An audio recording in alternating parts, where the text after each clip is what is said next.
फेसबुकमा नि एक खालका मान्छेहरू भेटिन्छन् क्या, एक खालका कन्टेन्ट क्रिएटरहरू भन्नु कि भस्मेडोनले जस्तो कनिके क्रिएटर भन्नु। भिडियो चाहिँ एउटा बनाउनु होइन, 10K फलोवर पुर्याउँ।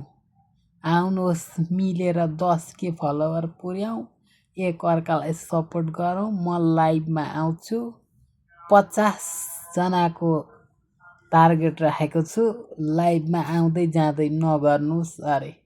एउटा भिडियो बनाउनु होइन, 10K फलोवर बनाएर के गर्नु हो? भित्तामा पूजा गरेर राख्ने हो कि फेरि त्यो 10K फलोवर हुने मान्छे जो आउँछ सपोर्ट गर्न, तिनीहरू पनि त्यस्तै सपोर्ट गरेर मात्रै त भिडियो चल्दैन के? फेसबुकको मार्क जुकरबर्गले त्यत्तिकै पैसा फ्याँक्छ जस्तो लाग्छ तिमीहरूलाई?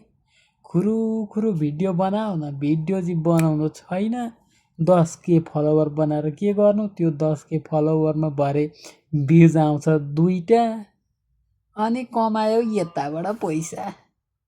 खुरुखुरु भिडियो बनाउन छोडेर 10K फलोवर मिलेर अघि बढौँ।